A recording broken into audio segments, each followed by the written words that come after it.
Hi there, welcome to my channel. I usually play music covers on here, but I also like to talk about musical things sometimes, and yeah.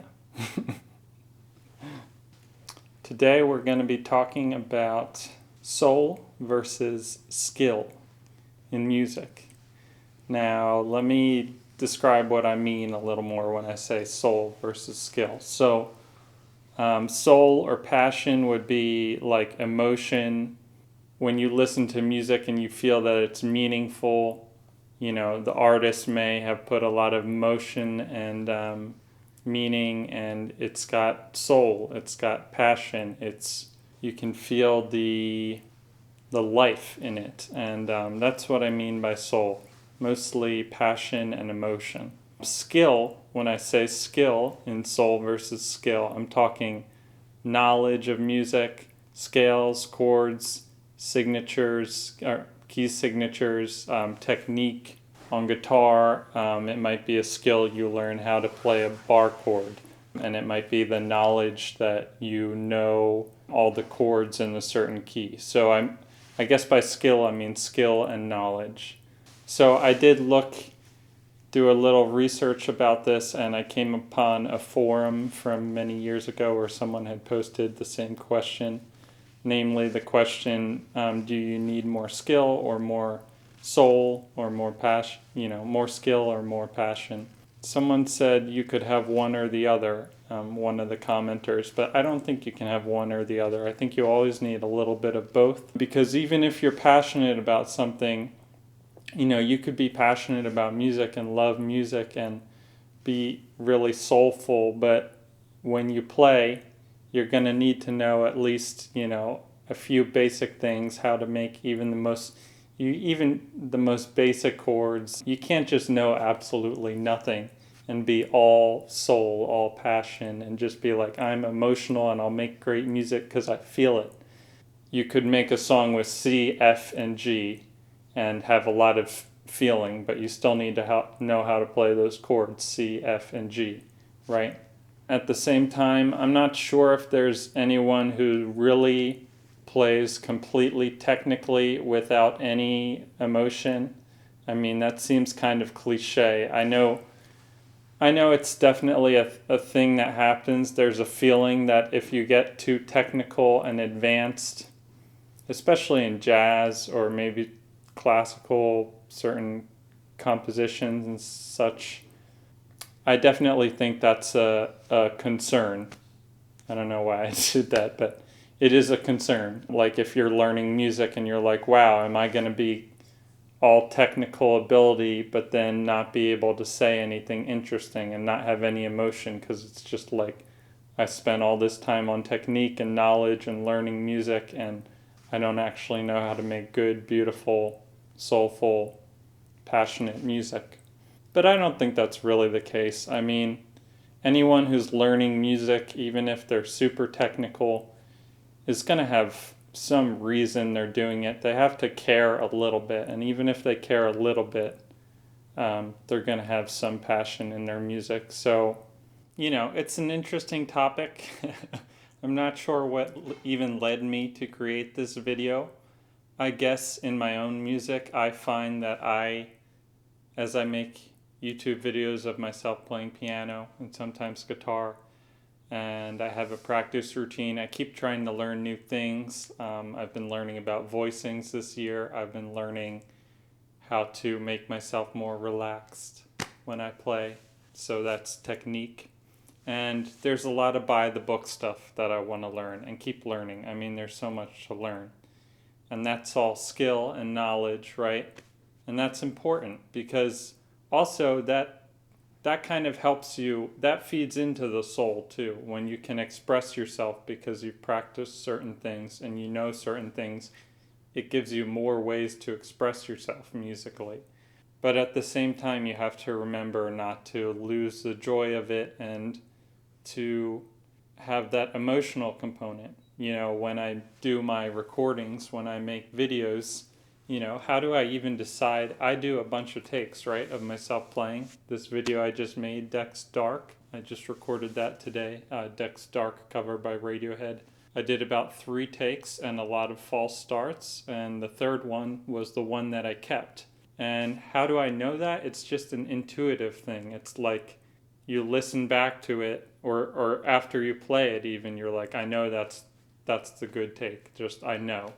And then I listen to it back to it, and that confirms it. And it has to do with more with the emotional delivery of what I expressed in the music rather than what I brought to it technically. So, the music still has to have the emotion. That's what makes good music. So, I was thinking about this theme, and I thought of 3 of my favorite pianists. So here we have Bill Evans, right? Waltz for Debbie. Here's some Bill Evans. 3 of my absolute favorite pianists of all time. Keith Jarrett, okay. Brad Mehldau. I was thinking, why would I be drawn to those 3 pianists? And I mean, it's actually so obvious, especially if you listen to them compared to other pianists. Obviously, it's my subjective thing, but they play with sensitivity. They're very sensitive. Brad Mehldau, who's an active jazz pianist now, gets compared to Bill Evans a lot. I've heard that he doesn't like being compared to Bill Evans, but why does he get that comparison? Probably because of his playing is so sensitive and so unique. Bill Evans, you can tell it's Bill Evans when you hear Bill Evans. He's unique. He's got a sound of its own.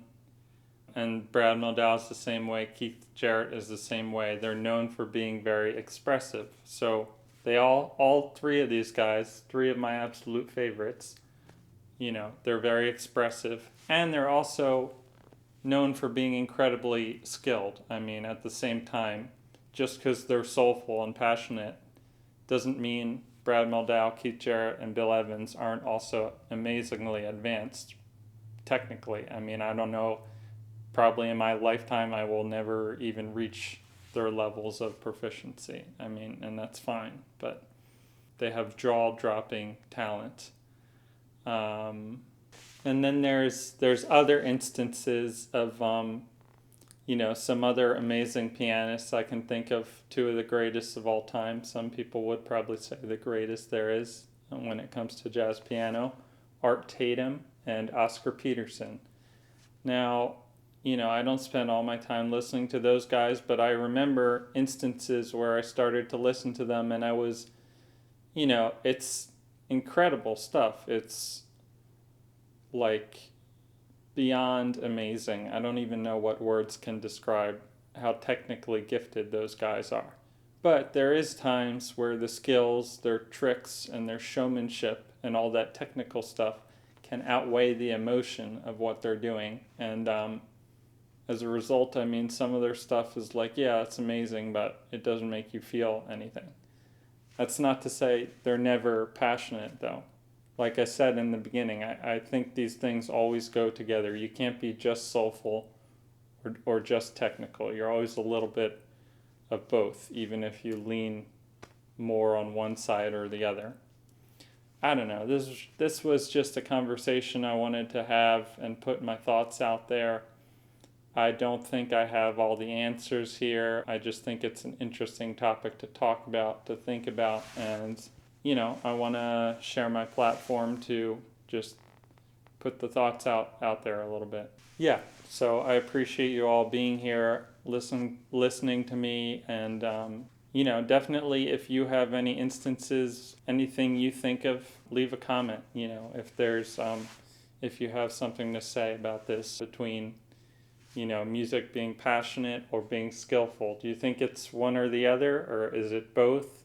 Are there artists who can you think of some examples where it's someone's completely technical and skillful and they forget the emotional part of it, or someone's all emotional and they forget to have skill? Leave a comment. I'd like to hear more examples of that beyond the very few I started to get into in this video.